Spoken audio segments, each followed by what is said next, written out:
Hello everyone, welcome. How's TechEd so far? Is it okay? Welcome to How Many Coffees Can You Drink While Your PC Boots? Massive room, thank you for joining. How's the weather back there? It's all fine? My name is Pieter Wichleven. I'm a Dutch client PFE, Premier Field Engineer from the Netherlands.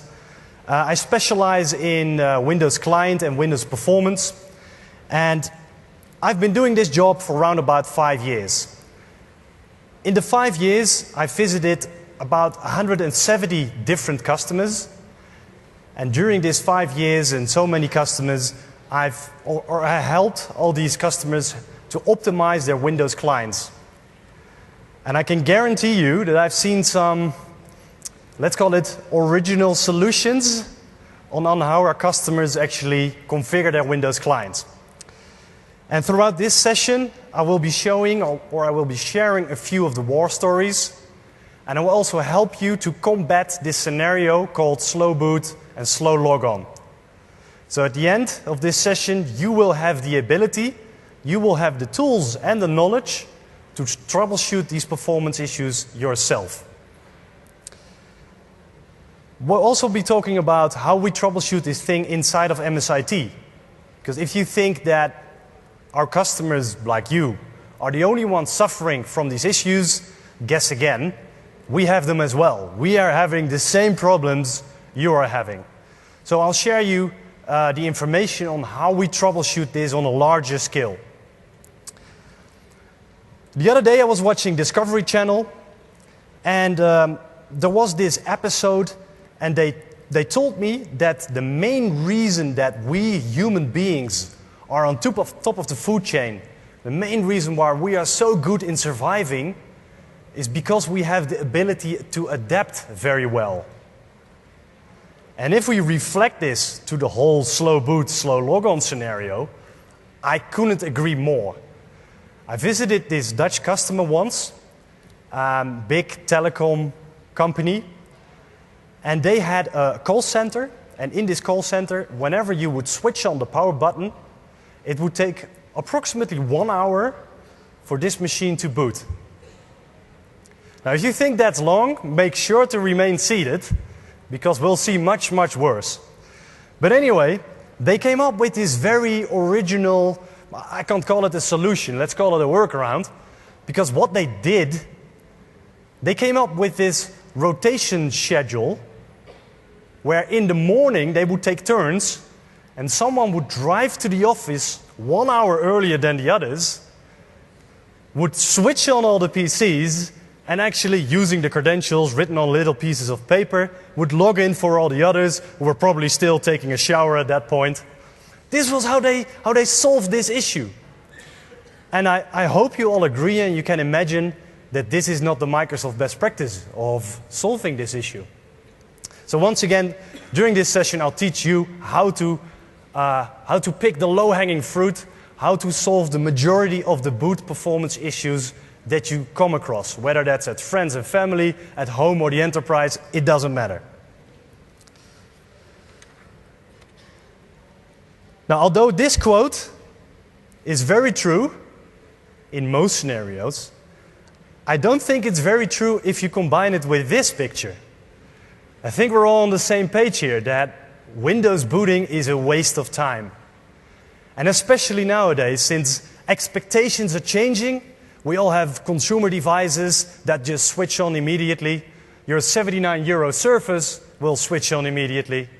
So the industry is changing, and we as an IT industry, we look bad as well. And I can only imagine the amount of lost productivity, the millions of euros or dollars, bitcoins, how many money is lost used while just waiting for this machine to boot. And it reminds me of an episode of Homer Simpson, and you might have seen it. There's this episode where he gets to design his own car for the average American. So, and Homer Simpson, of course, he comes up with this fantastic idea. He comes up with a big car, and the engine has to sound like the end of the world. It has a separate booth for the kids. It has 3 buttons for 1 horn that plays the cucaracha. And this is what he comes up with.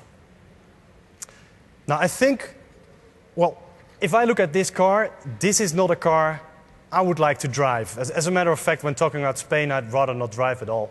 But I think you agree that we don't want to drive a car like this. And we're doing pretty much the same thing with our Windows clients.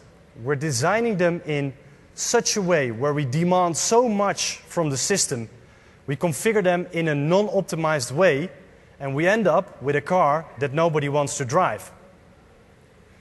And it's all about proper craftsmanship. In the end, you can achieve everything. But do you still want to use those legacy Visual Basic scripts while logging in? Why not use group policy preferences, which is a lot more efficient from a performance perspective? And we have way more examples. For example, security policies that apply every 5 minutes. Really? You really want that? And there are much more examples on how not to configure your system. Now, before we all start crying after hearing this very dark story, let me share you some of the sunshine. Because we can actually fix this. We have great tools, we have great resources, we have great people to help you combat this thing called slow boot and slow login. And even better, you can fix it as well. I will introduce you to a tool called the Windows Performance Toolkit. A few of you might already been aware or even have some experience with this tool. And this tool will let you visualize the whole boot process. And it will show you where the performance bottlenecks actually are. Even better, this tool we're going to use is free of charge. You can see the Dutch people waking up. Free of charge? Free of charge? Yes, it's completely free of charge. You can download it, free it from the Microsoft website. And I'll show you in a few slides how you actually get it. Last year at TechEd in Amsterdam, we also did a similar session with pretty much the same title. Who was present in TechEd Amsterdam? Okay, quite a fair amount of hands. Very good. For those who were not present, not a problem at all. I will show you how to get the tool and how to drive it.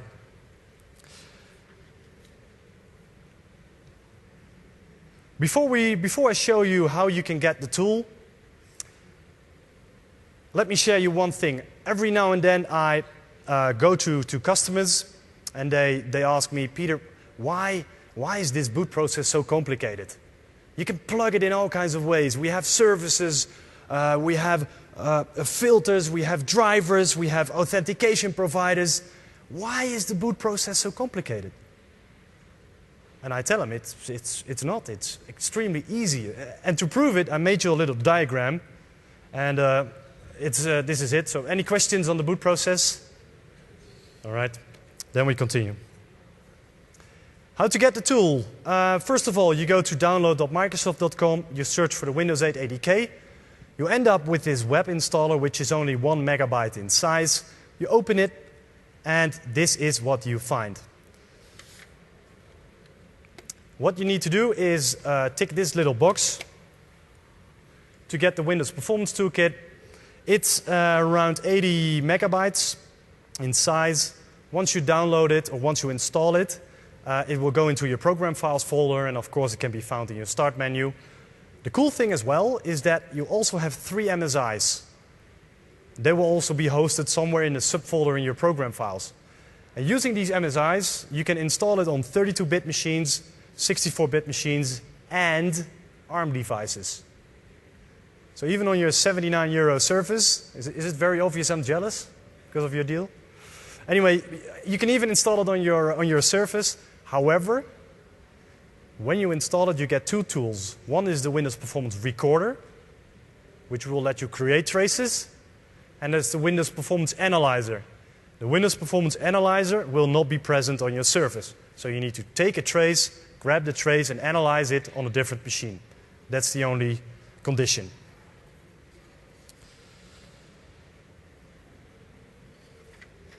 So if we define boot, because we can discuss about it forever. What is a boot? Is it from the moment Windows starts or the moment your desktop appears until the moment your desktop appears?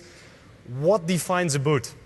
And throughout this session, throughout all the cases I will be presenting to you, we define boot as the moment you switch on the machine until the moment the machine is idle.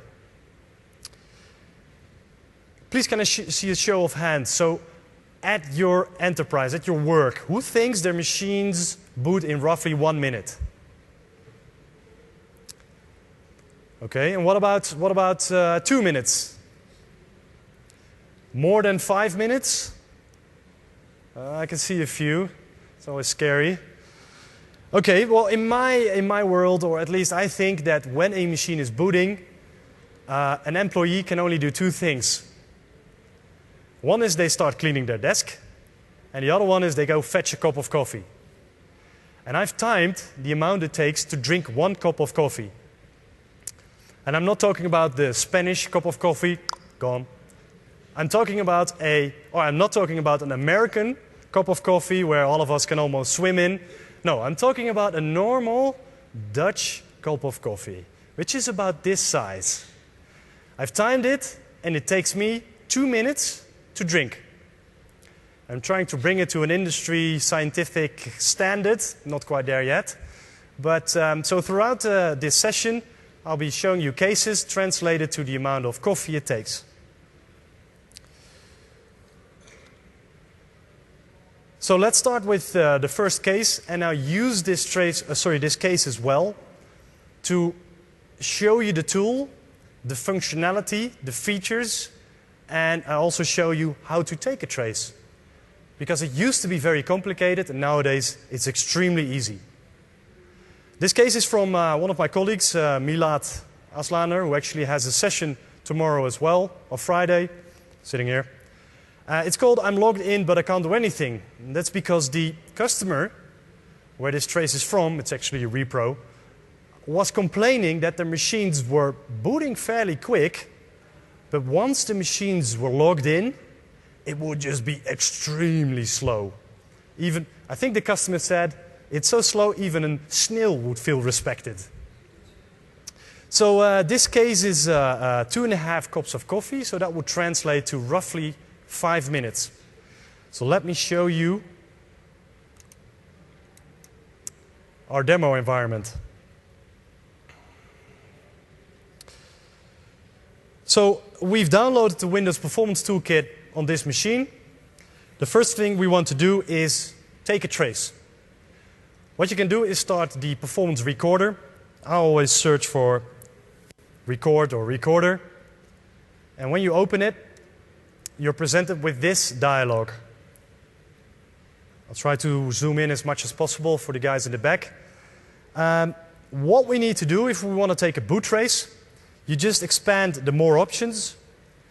And in the performance scenario, you can select what kind of scenario you're trying to analyze. Since we're talking about boot performance, you're going to select the boot option, of course.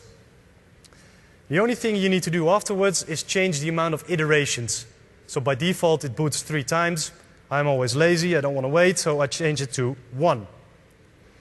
When you hit start, you will be asked for a description, type in anything, and a location to save. Once you've done that, your machine will reboot, try to log in as soon as possible, and then you have a trace. It's that easy.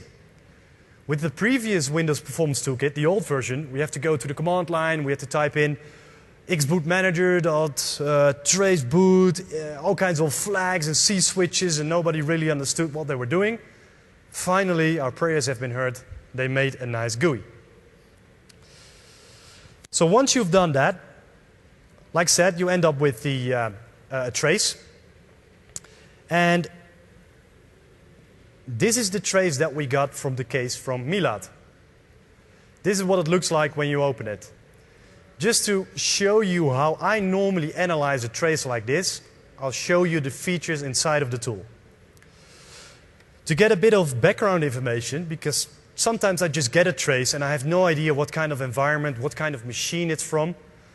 Normally I go to Trace and I go to System Configuration, which will give you some background information about the operating system used, the domain name, how many computing power is available, how many CPUs, that's important as well, the amount of memory that's installed. Another thing I tend to look at is storage. So here you can see that the manufacturer of this drive doesn't really exist. It's kind of virtual because we repro'd it in a virtual environment.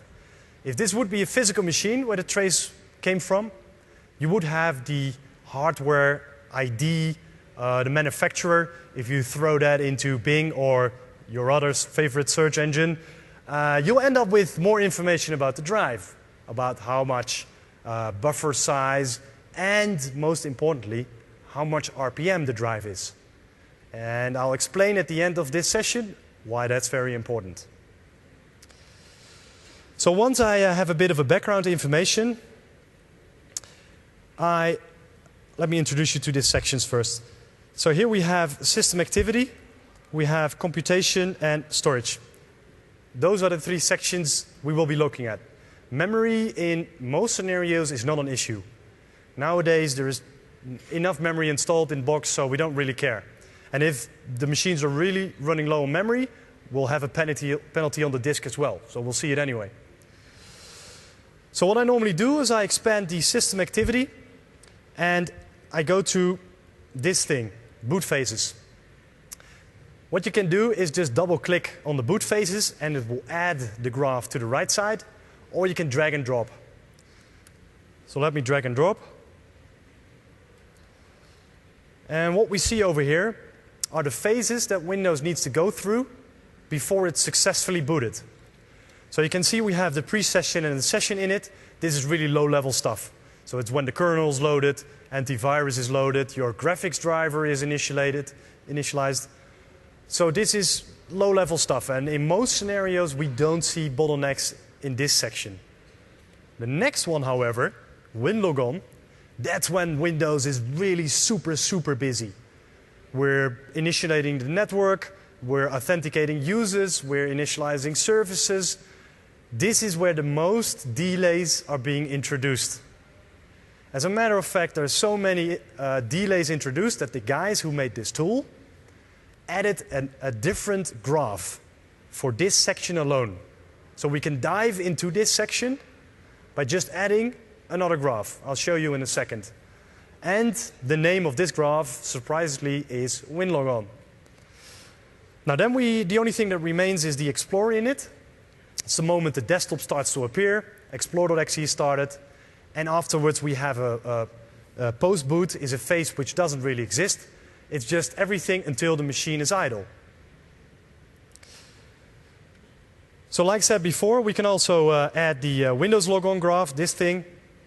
When we do that, we can, let me zoom in differently, we can expand and you can see, for example, how much time is spent on your group policy client, or how much time is spent on applying profiles, which I think is very powerful. Just in a few clicks, you can get great information about why the machine is delayed. So when we've had a look at these graphs, and it's very important to understand this a little bit, because in the next cases we will be looking at these graphs as well. So you need to have a rough understanding of what we're looking at. The next thing I normally look at is computation. So basically CPU being used. Same thing, you can drag and drop. Same thing with storage, you can drag and drop. Now, without being an expert on this, do you think, when looking at this graph, do you think, especially looking at this line over here, this is not very good from an artistic perspective, do you think we have some kind of process which might be hogging the CPU a little bit? The cool thing is you can just hover over it. Let me show you. You can hover over it and you'll immediately see what the name of the process is that's responsible for this spike. In this case, it's auditing.exe. Turned out to be that they had some performance issues at this company, They bought this product that would do audits, like performance audits, to see what was misbehaving on the system. And as a result, the same program that was trying to measure whatever it was impacting was having a massive performance issue. And it would log the information and write it to disk. And you know what? We also have some disk issues going on. Because you can see that this line is just pretty much through the roof, completely saturating during the whole boot process, or shortly after the boot process. Now we can't hover over this thing. You can see we only get the disk number. It's not that interesting. We only have one disk. So what we can do is open up this table view. And once you open up the table view, you get the disk number, which you can expand, and we can add, we can sort around the columns, just like in Power Pivot. We can drag them around, and the information will be listed and summarized in a different way. So for example, if we want to know about which process is taking the most amount of disk utilization, we drag the process column to the left, and here you can see the I/O time. Without knowing anything about what I/O time is, you can see that this first process, called archive.exe, is actually responsible for the most amount of disk utilization. From a relative perspective, it's doing way more than, for example, system or SVC host. Now again, turned out that this same product they bought that was doing the auditing, remember I said it was writing it to disk? This process was responsible for archiving it. So again, the same product trying to remediate or at least measure performance issues was having a massive impact on the machine.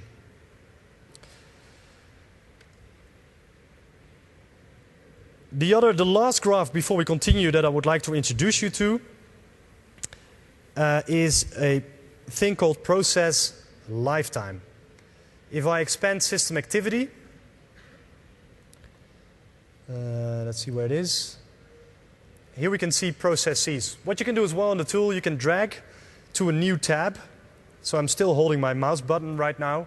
As soon as I release it, it will open up in a new tab. And here we can see, if we open up the table view, we can exactly see which processes are being started. We can even see the command line over here, which is sometimes very interesting. And we'll see it in one of the cases as well. Another thing, if you made a mistake in this tool, not a problem at all. You just quit the tool or re-add the graph, and it's like Groundhog Day, we just start over again. So you can't mess up.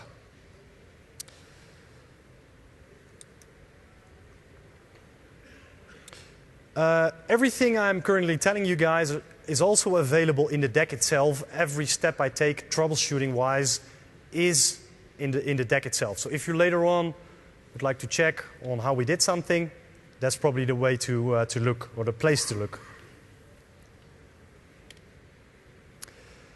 So quick summary on what we just did, or what you should look at. Have a look at the CPU usage. Have a look at the disk usage. Also use this data to push back to vendors, including Microsoft. If you think we have a bug in our product, or you have a question, why is this process taking so much disk utilization, so much CPU utilization, give us the trace, and it really helps us to speed up the analysis.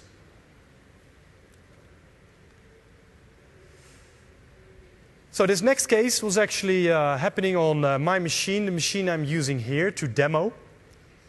And it was, I was at the office, this is a few months ago, I was at the office, and it was the end of the day. Life was good. I was supposed to go home. So in Windows 8, I called up the charms bar and I said, shut down. Nothing happened.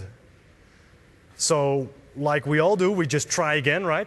Maybe this time it will listen. Just this time I pressed really hard on shutdown. Like with the remote control, when your batteries are almost out, you also start pressing really hard. Don't know why. But still, nothing would happen. And it's an unlimited amount of coffee because the machine would never shut down.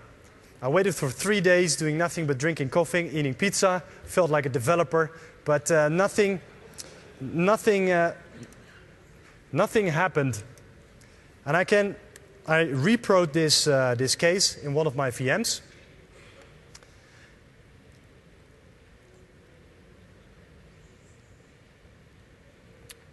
Is this okay to see in the back? I guess. So I reprod the scenario. Let's try. So I did a power shutdown.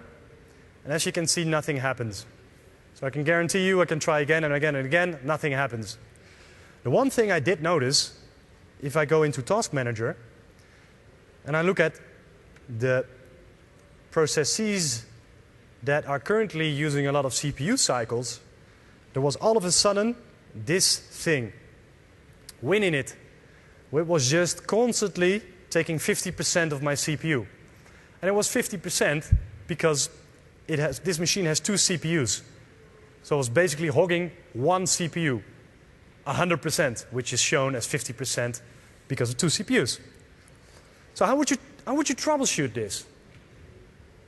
Normally, you would call Microsoft, open a case, delete WinInit. Probably not the best practice since it's an inbox process. You can kill it. It will shut down your box for sure, but not according to our best practices, let's put it that way. So now we can actually troubleshoot this way better by taking a trace. So let me start the Windows Performance Recorder again.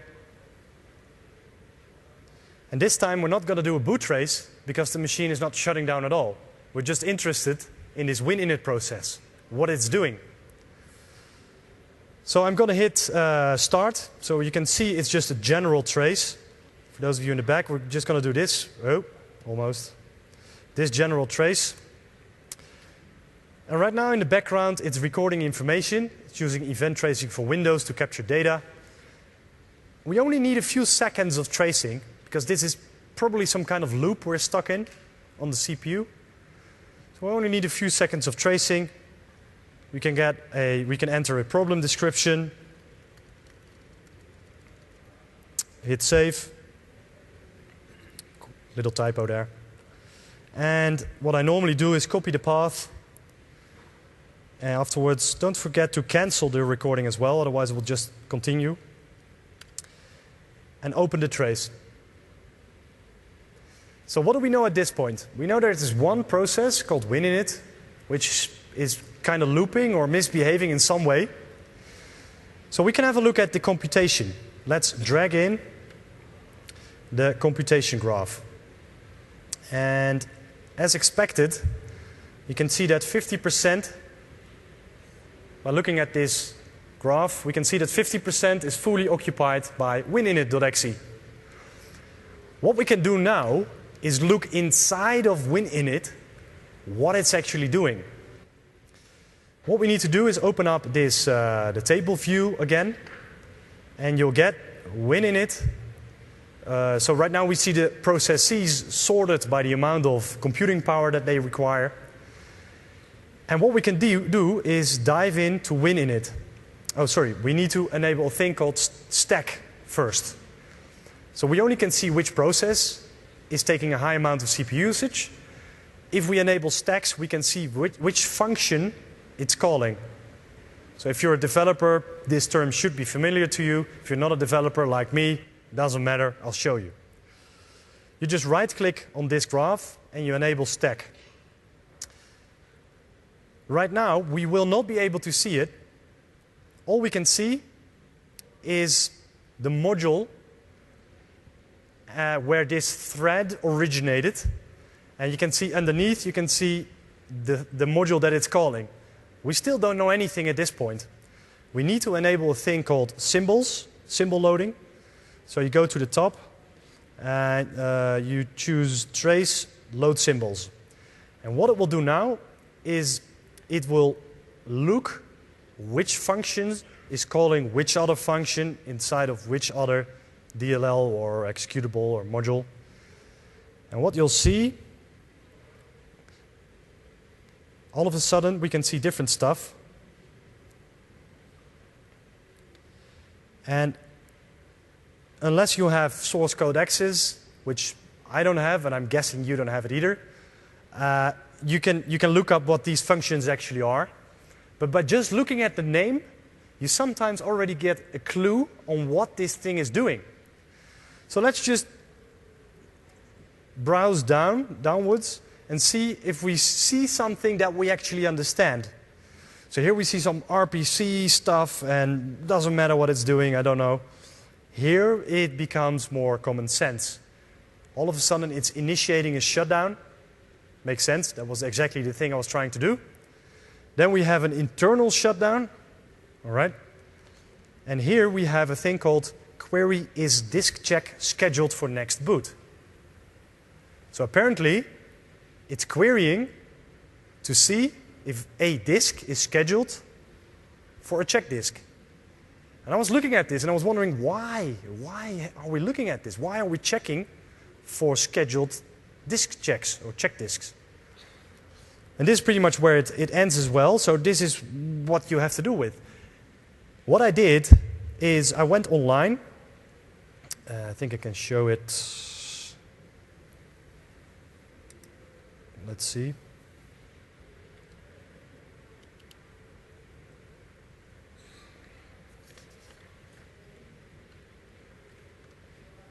I went online to support.microsoft.com and I had a look for scheduled check disk. And I came up with this KB, which didn't give me the answer. That's always what you're hoping for, right? Give me the hotfix, give me the hotfix. This time it wasn't a hotfix. It was just some background information about how Windows schedules check disks and how to cancel one. So basically, it told me, I learned this thing over here that, I'm trying to draw a square, that in this registry key, you can find which drives are scheduled for a check disk. So let's go back to the virtual machine, go to this registry location, and see what's listed.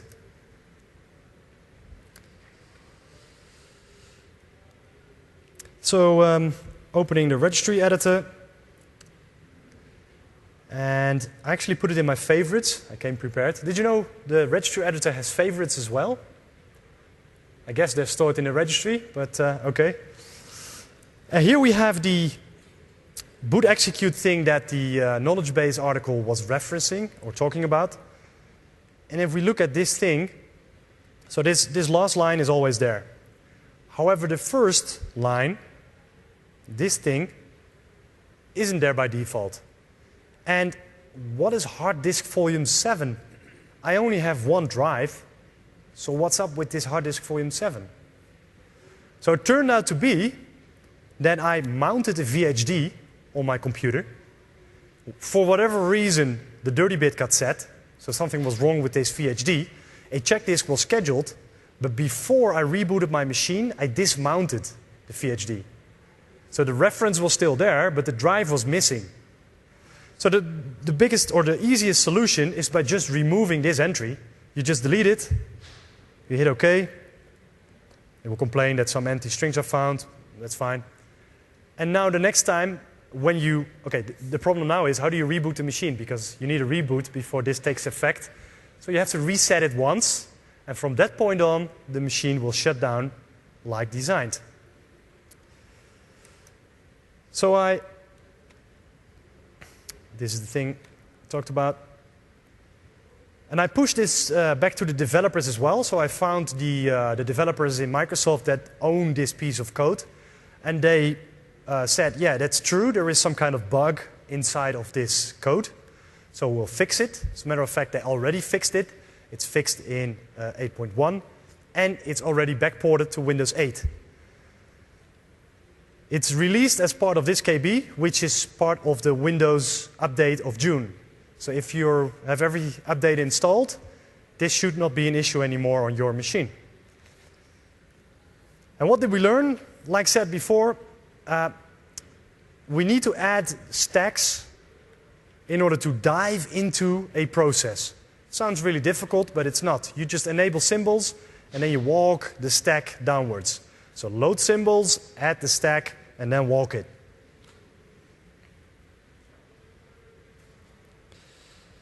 Any questions so far? The question is, does it work on other OSs as well? Yes, on Windows 7 it works as well. Are you referring to capturing these traces, or are you okay, if you're referring to capturing these traces, officially it's only Windows 7 and Windows 8. But if you grab the files themselves, you can get some traces on XP, but very limited, with limited amount of information.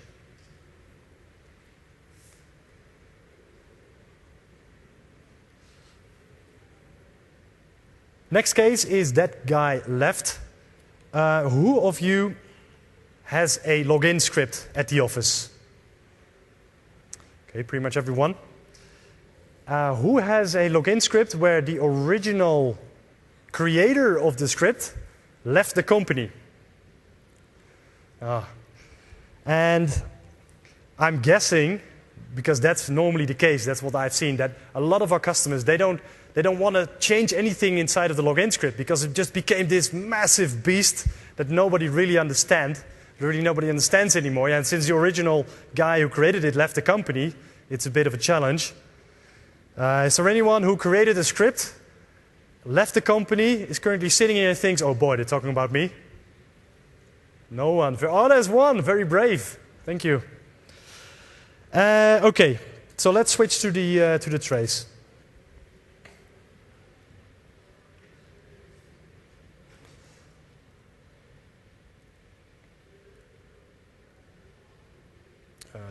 Okay.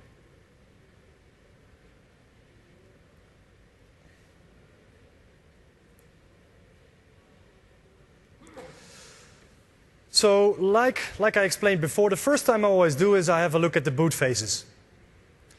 So expand the system activity, grab boot phases. Now, what do you think in which phase the issue is? Probably WinLogon, right? And like I explained earlier, if you have an issue in WinLogon, you just grab the graph called WinLogon.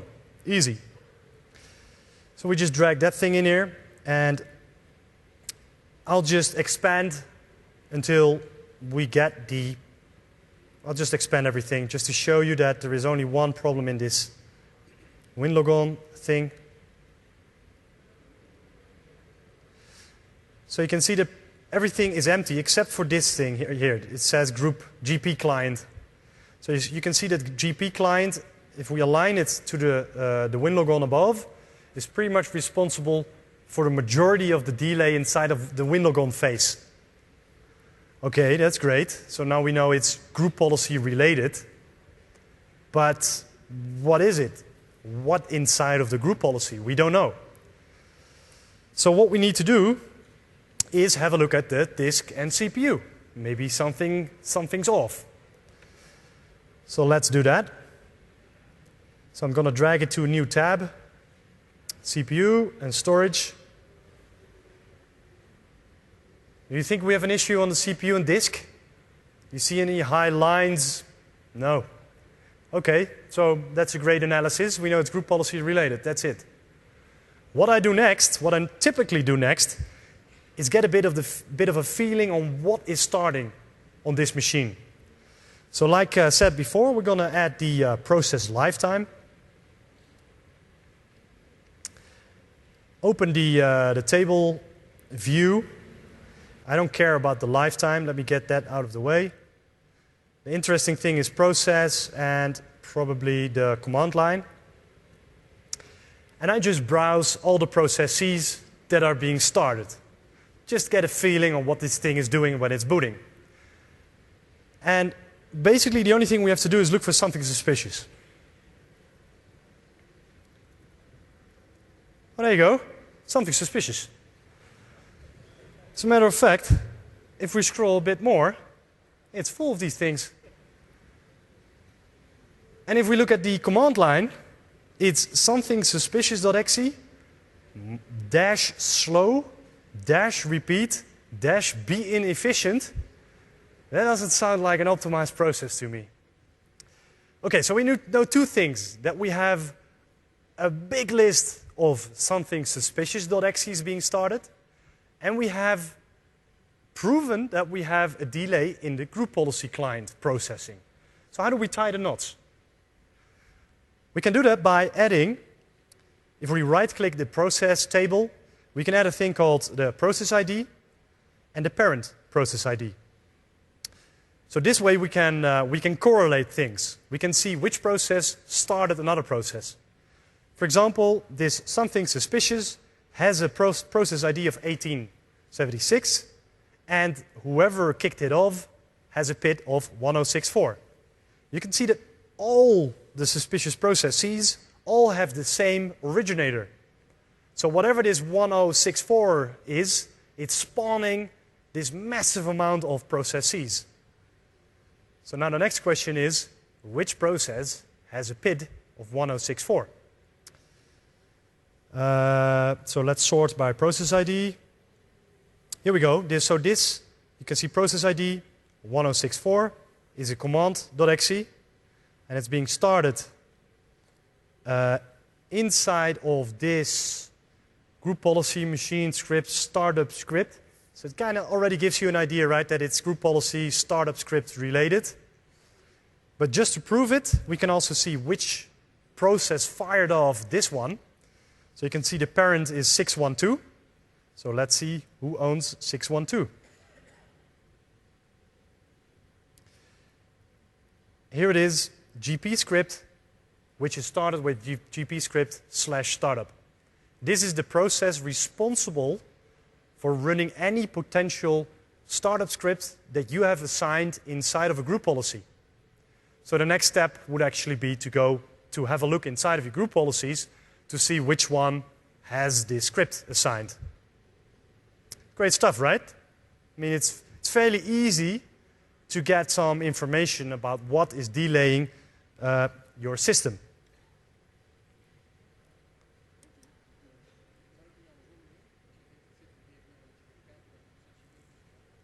Sorry, nog één keer.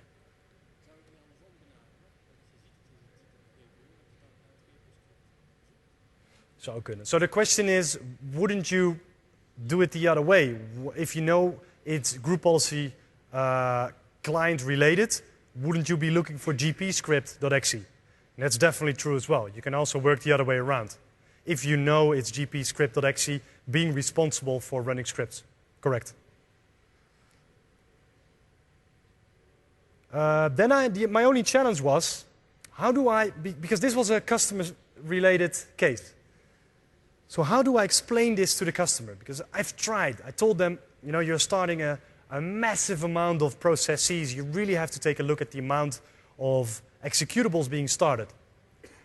And I had the feeling they were kind of ignoring me. I didn't get the message across very well. So what I did is I showed them this. And I explained, every little red dot that you're currently seeing is a process being started. On the horizontal line, you see the amount of seconds the machine has booted. And this lists around 44 processes. However, it's not your machine. It's one from my lab environment. It's a Windows 7 SP1, fully managed domain joined, antivirus, it got everything installed. 44 processes. Now let's have a look at your machine. And this definitely got the message across. Then they complained they couldn't read it, so I rotated it 45 degrees. And the main key takeaway from this case, consider using group policies, but of course in a normal way, controlled way. If you can, try to use group policy preferences. Refrain from using the VB scripts or inefficient scripts. You can realize pretty much everything using group policies and group policy preferences. Another thing, review the list of all the auto-starting applications. Number one reason why Windows tends to slow down over time is just because more and more processes are being added to the startup. So you can use sysinternal's auto runs, for example, to just deselect or get a list of all the processes being started and deselect them if you want. I'll bet you that in your environment, the majority of the processes can either be updated to a more efficient version, can either be delayed using, for example, a scheduled task What's wrong with a scheduled task where you just wait until the machine is idle? It's just a little checkbox inside of a scheduled task.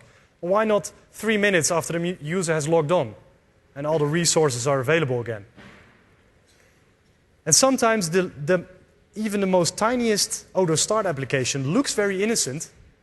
I've seen chipset drivers that install little tray icons, and I've told the customer, please remove that little tray icon if you're not using it. They told me, well, it's only a 200 kilobyte executable, so who cares? Well, yeah, that's true, but what you probably don't realize is that this thing is programmed in .NET, and when we open it, the whole .NET framework needs to be loaded. So if you look on the disk utilization, it has a massive impact. So try to avoid starting applications. That's the main takeaway.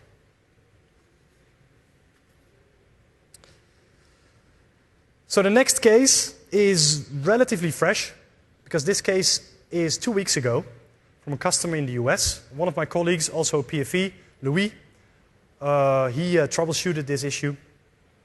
Any guesses on how many coffee you think this case is about? So this is the moment where you can scream random numbers. 5, 8, 15, no, 100, no, definitely lower, that would be really scary. 25, no. Did someone say 63? 63 cups of coffee translates to 2 hours and 6 minutes. 2 hours and 6 minutes of just waiting before the thing is booted. The workaround was great because they realized that when they would unplug the network cable, it would only be 5 minutes. So you're kind of right there in the back with the 5 minutes, but using the workaround. So guess what they were doing every day? They had this ritual. They would come to the office, unplug the machine, switch it on, go grab a cup of coffee, come back, it's booted, and they would plug in the power cable again. Again, not a Microsoft best practice. So we sent Louis on site. He took a trace. He waited for 2 hours and 6 minutes, had 63 cups of coffee. So this is 2 weeks ago. He hasn't slept since. And let's go to the trace. So I have to warn you because normally a trace is around. Let me see, on which mode are we? Around 200 megabytes, depending on what you select. You have different trace options. 200 megabytes for a traditional trace. This one's 4 gigs. 4 gigs in size.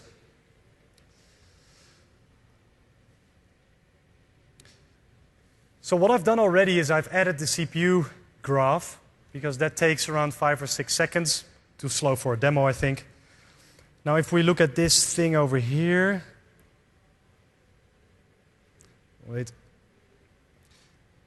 This is the amount of seconds. So I've done my math. This boils down to 63 cups of coffee. Now again, without even opening the table view, we can already see that the CPU is just completely saturated by one of our friends, which is always nice, SVC host. Great, SVC host. What do you do next? Call Microsoft, open up a case. Remember what I said earlier? If you want to look inside of a process, you enable symbols or stack walking. So I've already preloaded the symbols, and just to speed up things a little bit, I will zoom in to a little piece of data. Otherwise, the tool will be processing a bit longer. So I just selected a piece of data. I will zoom. And the problem is the same throughout the whole case. Open up the graph view. And which one do I need to enable? Stack, correct. Add the stack. And we just drill down in SVC host. Now what you'll notice if you do this more often, that every thread starts with the same function. But if we drill down a little bit,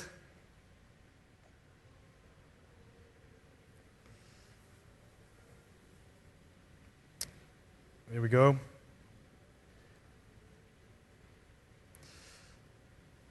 Here we get to see something that you might be familiar with, WBEM core.dll. If you don't know what it is, what I personally would do, I would just go to system32 directory, go to the properties of this file, and you'll get the answer. Does anyone know what this file is related to? WMI, correct. If we drill down more, we get this DLL, which is also WMI. Same thing, if you go to the system32 directory, go to the properties, you'll see it's WMI. Now, without knowing anything, what it's doing, we do know that it's apparently doing some validation or some repository thing, verifying a repository. So what I did,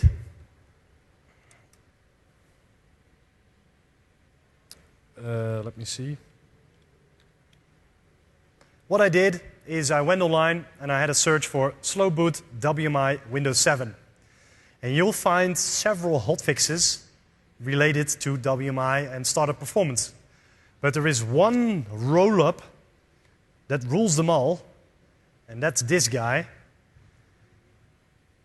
Because this one, so I don't want you to read this, but except for this part, this one contains 90 hotfixes, all performance related, all slow boot and slow logon related. So inside of Microsoft, we have several offerings to assist our customers with these issues. One of them is called WD-Wrap, or WD-RAS is the new version. And throughout these engagements with our customers, but also other communities inside of Microsoft, we identified several issues which can result in a slow boot, slow logon. So we combined all these fixes into one massive roll-up. And if you install this one, it includes a fix for, guess what? CPU usage, which will improve the repository verification performance. So that's exactly what they did in this scenario. They installed the roll-up, and it went back from 2 hours and 6 minutes to just 5 minutes again. Still not perfect, but it's a quick win. So, key takeaways from this case. Test and install this KB. It's not really for home usage, so the majority of the fixes are for corporate or enterprises. Also update your backend, because then you'll get the full advantage of this case, this hotfix. Again, use text to get inside of the process and try to reduce the amount of WMI usage. In general, also with group policies, I've seen customers using hundreds and hundreds of WMI filters. It's very powerful. It's extremely powerful language, but it has a performance penalty. So if you can, use permissions in order to have policies applied or not.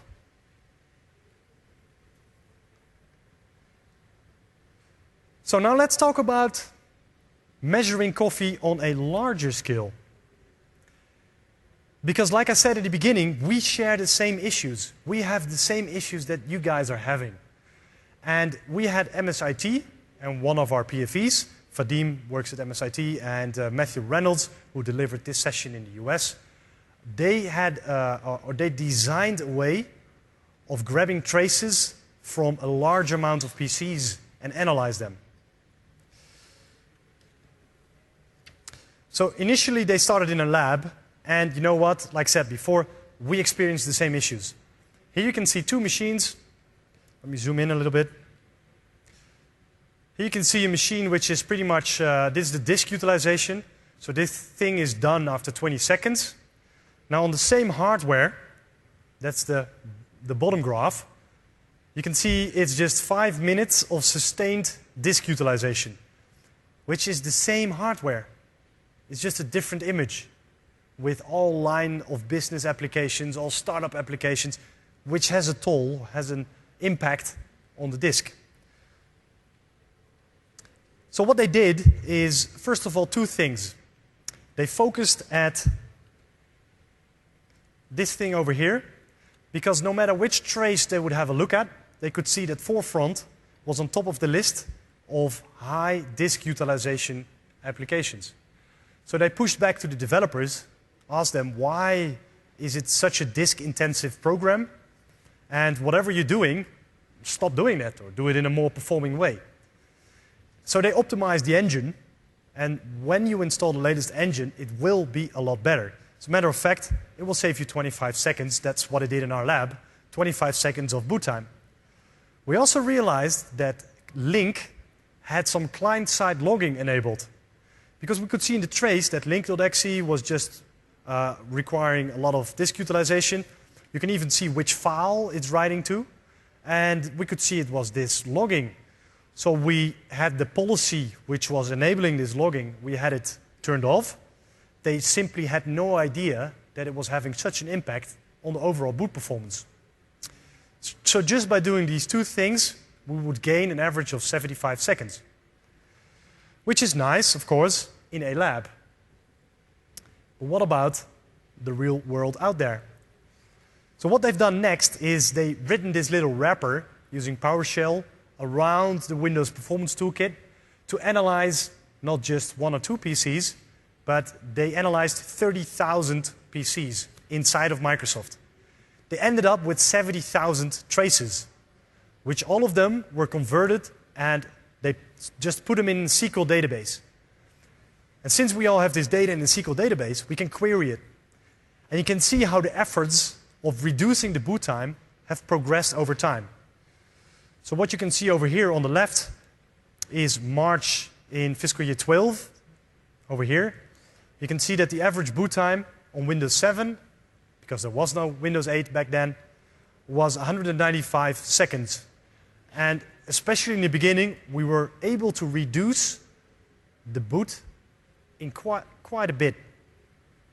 And the goal here is to get a stable line, just a horizontal line, which is a challenge on its own, because every day new scripts, new policies, new applications are being introduced. So it's a constant thing, constant battle. You can see that in over here, the boot times were reduced even more, and that's because Windows 8 was shipped, which by default, out of the box, just boots a lot quicker.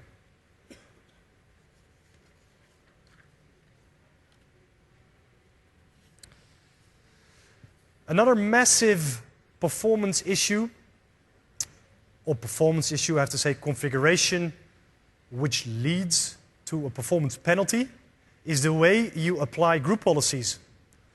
So what we noticed is that if you apply group policies in a synchronous way, which is also known as always wait for the network, it would add an additional 35 seconds on average. If you use it asynchronous, that's exactly what you gain. So we noticed that about 40% of all logons had a synchronous way of applying group policies. So what they did is they changed this setting because they couldn't really find the reason why we were applying group policies in this way. They did it back in September. So you can see the little dot at September. That's when they changed the configuration. And then the next month they had a look. And you know what? And that's really what gets us out of bed, right? Nothing changed.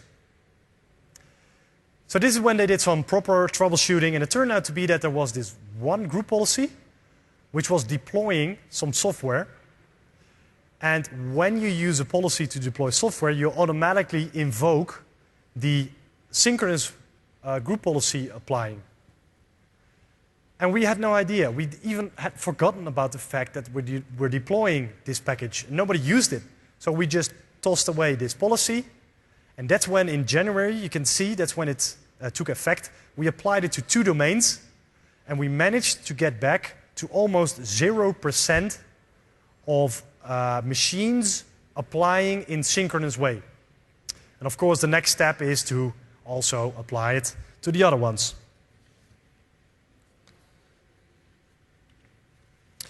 Now wait, let me go back first. Let me introduce this slide. Remember why I said that we put everything in a SQL database and we can query on all kinds of different ways? We also had a look at the hardware. So what makes a real difference when you talk about boot performance, referring to hardware? We had a look at the make, the model, the CPUs. Nothing really matters. It's pretty much all the same, except for this one thing called disk. the disk is extremely important when you talk about boot performance. So what you can see here, at the top, you can see a drive, which means that the machine is pretty much booting in 300 seconds. So 2.5 cups of coffee, something like, no, is it more? No, 2.5 cups of coffee. At the bottom, you can see that it's 30-40 seconds. Now, anyone want to guess what kind of drive we have on the top? What kind of drive do you think this is? Correct, it's a traditional rotating hard drive. As a matter of fact, a 5,400 RPM disk. And this is, by the way, this is not a fair comparison between disks. This is just some random data that we got. You can't say this drive is twice as fast as the other. But you can see that at the bottom, the one that applies in 30-40 seconds is an SSD drive. The ones in the middle are the rotating hard drives with 7,200 RPM. Using this data, we went to Microsoft Procurement. And we told them, we think we have a pretty good, pretty solid business case why we think we should only use SSDs. Because take the amount of delay, or the delay that it introduces, multiplied by the amount of times users log in or reboot, multiplied by the amount of users you have, multiplied by some money, some dollar, give it some kind of money figure, and you'll end up with a massive number. So we had a strong business case, and you know what? It worked. So today, you cannot order a machine inside of Microsoft with a traditional hard drive, with a rotating hard drive. Some exceptions, but normally you cannot order anything except for a machine with an SSD drive.